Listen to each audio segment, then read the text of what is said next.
Welcome to special drive. నేను లక్ష్మి. తెలంగాణలో 10 ఏళ్లు ఓ వెలుగు వెలిగిన బీఆర్ఎస్ ఖాతాలో మరో రికార్డు సొంతం చేసుకుంది. దేశంలోని రీజనల్ పార్టీలో బీఆర్ఎస్ రిచ్ అని వెల్లడైంది.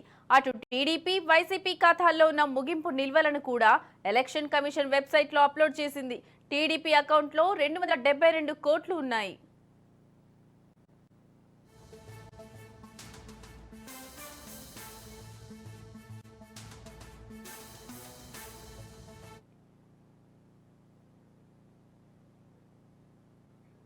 భారతదేశంలో ఉన్న అన్ని ప్రాంతీయ పార్టీలో బీఆర్ఎస్ ఖాతాల్లోనే ఎక్కువ డబ్బులు ఉన్నాయి.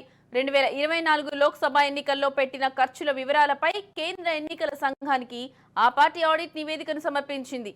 దీన్ని ఎలక్షన్ కమిషన్ తాజాగా వెబ్సైట్లో అప్లోడ్ చేసింది.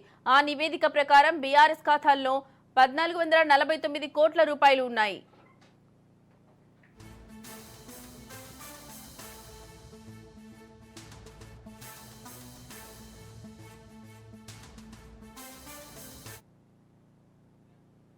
ఇప్పటి వరకు ఒడిశాకు చెందిన బీజు జనతాదళ్ పార్టీ 625 కోట్ల ముగింపు నిల్వలతో మొదటి స్థానంలో ఉండేది. కేసీఆర్ నాయకత్వంలోని బీఆర్ఎస్ దాన్ని అధిగమించింది. లోక్సభ ఎన్నికలు ప్రారంభమయ్యే నాటికి బీఆర్ఎస్ అకౌంట్లలో 1519 కోట్లు ఉన్నాయి. ఎన్నికల ప్రకటన వెలువడిన నాటి నుంచి ముగిసేలోపు 47.56 కోట్ల విరాళాలు వచ్చాయి.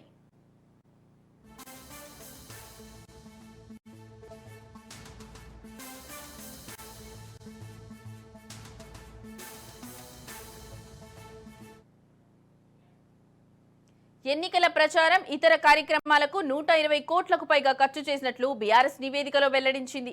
వివిధ రకాల మాధ్యమాల్లో ప్రచారానికి 10.51 కోట్లు, ప్రచార సామాగ్రికి 34.68 కోట్లు, బహిరంగ సభలు, ఊరేగింపులు, ర్యాలీలకు 20.37 కోట్లు, ఇతర ప్రచారానికి 34.39 కోట్లు ఖర్చు చేసినట్లు ఆడిట్ నివేదిక బీఆర్ఎస్ స్పష్టం చేసింది.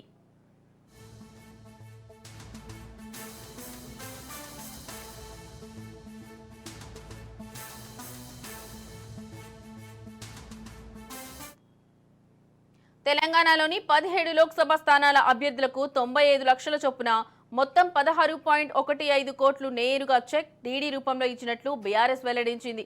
అభ్యర్థుల నేర చరిత్రపై ప్రకటనల కోసం 73.17 లక్షలు ఖర్చు చేసినట్లు వెల్లడించింది. ఇక ఇతర రీజనల్ పార్టీల్లో తమిళనాడులోని డీఎంకే ఖాతాలో 338 కోట్లు, సమాజ్వాదీకి 340 కోట్లు, తెలుగుదేశం పార్టీకి 272 కోట్లు, జేడీయూకి 144 కోట్లు, జగన్ పార్టీ వైసీపీ ఖాతాలో 27 కోట్ల ముగింపు నిల్వలు ఉన్నాయి.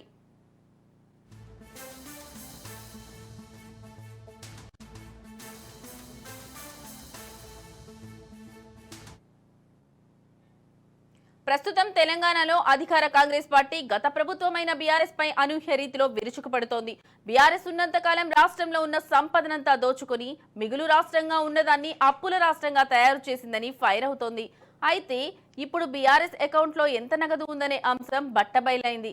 దీని ప్రకారం చూసుకుంటే అధికారంలో ఉండగా ఎంత లూటీ చేసింది అనే విషయం తెలియాల్సి ఉంది.